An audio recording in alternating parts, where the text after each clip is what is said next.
ሰላም ውድ የደውር ክሮሼት ዩቲዩብ ቤተሰቦች እንዴት አላችሁ? ዛሬ በዚህ በመታየት የፀጉር ማስያዣችን የመሰለች ቆንጆ የፀጉር ማስያዣ ስክራንች ማለት ነው እንሰራለን። እስከ ቪዲዮ መጨረሻ ድረስ አብራችሁን ቆዩ። መልካም ቆይታ። አዲስ ለመጣችሁት ቤተሰቦቼ እንኳን ደህና መጣችሁ። ይህ ደውር ክሮሼት ነው። የተለያዩ የእጅ ስራዎችን እየሰራን ቆንጆዬ የሆኑ ወጎችን እናወጋለን። ሰብስክራይብ ማድረጋችሁን እንዳትረሱ። በሳምንት 2 ቀን የምለቃቸውን የተለያዩ ወጎችና የእጅ ስራዎችን እንዳያመልጣችሁ ማለት ነው። አሁንም ቢሆን አብራችሁን ቆዩ።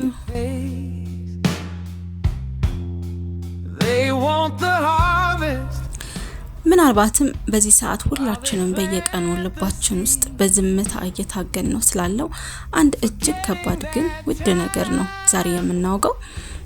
ቶሎ በሚባባስበት ሁሉም ሰው በቸኮለበት ስኬት፣ እውቀት፣ ፍቅርና ደስታ ሁሉም በአንድ ጀንበር እንደ ፈጣን ምግብ ተዘጋጅተው እንዲቀርቡልን በምንፈልግበት ዓለም ውስጥ ትዕግስት የደካሞች መሸሸጊያ፣ የሰነፎች ወይም አቅም የሌላቸው ሰዎች መለያ መስሎ መታየት ጀምሯል።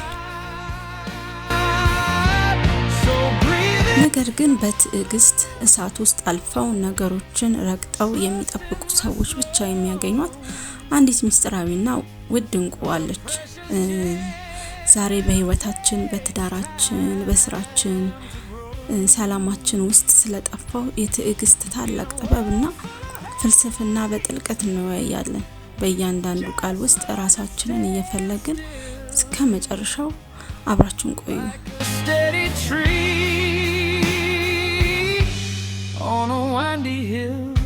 ለምንድነው አሁን ባለንበት ዘመን ትዕግስት ከቤታችንም ከልባችንም የራቀው? ቴክኖሎጂ ሁሉንም ነገር ቀላልና ፈጣን አድርጎብናል። ይህ ምቾት ግን ሳናውቀው በአእምሯችን ውስጥ አንድ አደገኛ ህመም እየቀረጸብን ነው። እርሱም የችኮላ በሽታ ነው። ይህ የችኮላ በሽታ ወደ ህይወታችን ሲሻገር ትልቅ መናወጽን ይፈጥራል። ዛሬ ወጣቶች ስራ በጀመሩ ወራቸው ሚሊዮነር መሆን ይፈልጋሉ። ፍቅር በጀመሩ በሳምንታቸው ፍጹም መግባባትን ይሻሉ። እንደ ስልካችን አፕሊኬሽን ሪፍሬሽ ስላላደረግን ብቻ ብዙ ዋጋ ያላቸውን ትላልቅ የህይወት ህልሞቻችንን ገና ሳይበስሉ በችኮላ እንጥላቸዋለን። ነገር ግን እውነታው ምንድነው? እንደ ፍቅር፣ እንደ እውነተኛ ስኬት፣ እንደ ነፍስ ሰላም ያሉ ትላልቅ የህይወት ሴቶች በሰከንድ ውስጥ አይወስሉም። የራሳቸው የሆነ ማብሰያና መድረሻ የማህፀን ጊዜ አላቸው። ያንን ጊዜ መከልከል ማለት ህይወትን ማጨናገፍ ማለት ነው።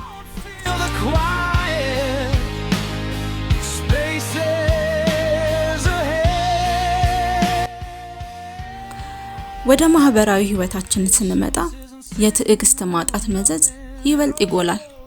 በአሁኑ ዘመን በትዳርና በጓደኝነት ውስጥ የሚፈጥሩትን ፈጣን መፍረክረኮች ብናስተውል አብዛኞቹ መነሻቸው ፍቅር ማጣት ሳይሆን ትዕግስት ማጣት ነው። በአንድ አመለካከት ልዩነት መኳረፍ ሰውን ለመረዳት ጊዜ አለመስጠትና የሌላውን ሰው ድክመት በጥንቃቄ ለመሸከም ፈቃደኛ ለመሆን በዝቷል።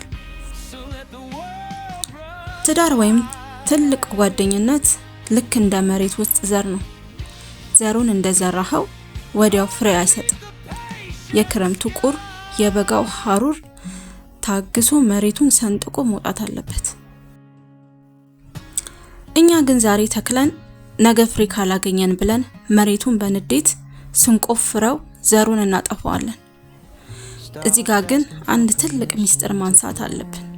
ብዙ ሰዎች ትዕግስትንና አቅምን አጥተው ዝም ማለት ወይም መበደልን ያረባርባቸዋል። አይደለም። ትዕግስት ማለት መሸነፍ፣ መጨቆን ወይንም እጅ አጣጥፎ በሐዘን መቀመጥ ማለት አይደለም። ትዕግስትማ ንጹህ የሆነ የነፍስ ጥንካሬ ነው።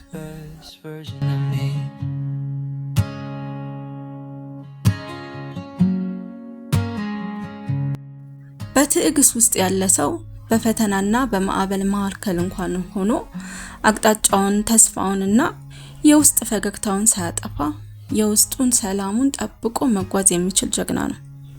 ነገሮችን በፈለገው ፍጥነት ባሄዱ እንኳን እያንዳንዱን ነገር የራሱ የሆነ ጊዜ ያለው ብሎ በጥበብ የሚጠባበቅ ማስተዋል ያለው ሰው ነው። ትልቁና መራራው ትዕግስት ግን ከራሳችን ጋር የምናደርገው ትልቅ ትግል ነው። ብዙ ጊዜ ለሰዎች የምንሰጠው ትዕግስት ለራሳችን እንነፍጋለን። ስንወድቅ፣ ስንነሳ፣ ያሰብነውን ስኬት ሲዘገይብን በራሳችን ላይ እንጨክናለን፣ ራሳችንን እንቃወማለን።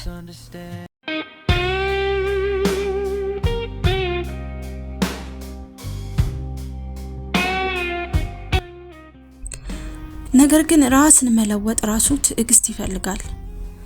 ካደግንበት የባህሪ ስብራት፣ ካለፍንበት የትላንት ቁስል በቀላሉ መውጣት ራሱ አይቻልም። ራሳችንን ለመለወጥ የምናደርገው ጉዞ ልክ እንደ ረጅም መንገድ ነው። መንገድ ላይ ድካም አለ፣ መውደቅ አለ። ለራሳችን ትዕግስት ስንሰጠው ብቻ ነው ደግመን መነሳት የምንችለው። ራስን ሳትታገስ ሰውን ልታገስ ማለት የሆነ የውስጥ ጭንብል ማጥለቅ ማለት ነው። They want the harvest while they plant the seed. እንግዲህ ውድ የድውል ቤተሰቦች ዛሬ ቪዲዮውን ከማጠናቀቄ በፊት ሁላችንም እስቲ ራሳችንን በግልጽነት እንጠይቅ። ህይወታችን ላይ በአሁኑ ሰዓት ይበልጥ ትዕግስት የጎደለን የትኛው ላይ ነው?